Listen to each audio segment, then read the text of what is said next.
नमस्कार, मी प्रीती. मी मराठी लाईव्हच्या दुपारच्या बातमीपत्रांमध्ये तुम्हा सर्वांचं खूप स्वागत. आगामी लोकसभेची निवडणूक मनसे लढवणार की नाही याबद्दल अजूनही संभ्रम आहे. मागच्या काही महिन्यांपासून मनसेच्या विभाग जिल्हानिहाय बैठका सुरू आहेत.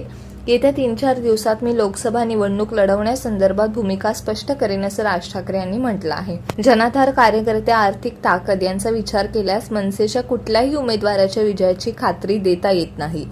मनसेच्या काही कार्यक्रमांना स्टेजवर मुख्यमंत्री एकनाथ शिंदे आणि उपमुख्यमंत्री देवेंद्र फडणवीस एकत्र दिसले, पण प्रत्यक्षात राजकीय युती झाली नाही. आता महाराष्ट्र नवनिर्माण सेनेला भाजपा दक्षिण मुंबईची जागा सोडू शकते अशी चर्चा आहे. प्राथमिक स्तरांवर बोलणी झाल्याची सूत्रांची माहिती आहे. रमजानचा पवित्र महिना सुरू झालाय. प्रत्येक ठिकाणी मुस्लिम बांधवांमध्ये रमजानचा उत्साह दिसून येतोय.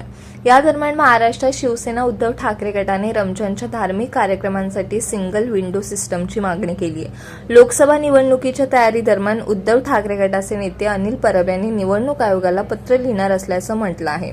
लवकरच सर्वत्र आदर्श आचारसंहिता लागू होईल.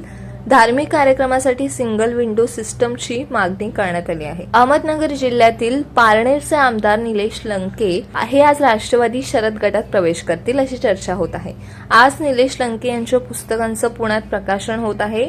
शरद पवारांच्या हस्ते या पुस्तकाचं प्रकाशन होईल असं बोललं जात आहे. या कार्यक्रमादरम्यान निलेश लंके राष्ट्रवादी शरदचंद्र पवार पक्षात प्रवेश करतील अशी माहिती आहे.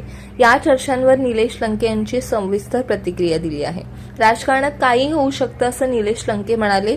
लोकसभा निवडणूक लढण्याबाबत आमचं काहीही नियोजन नाही. माझं याबाबत कुणाशीही काहीही अधिकृत बोलणं झालेलं नाही असं निलेश लंके म्हणाले. मराठमोळा सुसंस्कृत सुशिक्षितांचं शहर अशी डोंबिवलीची ओळख. मात्र याच मराठमोळा डोंबिवलीत एका घटनेमुळे खळबळ माजली. मध्य रेल्वेच्या डोंबिवली रेल्वे स्टेशनवर गुजराती भाषेत प्रिंट झालेलं तिकीट मिळाल्याचा दावा सोशल मीडियावर केला जात आहे.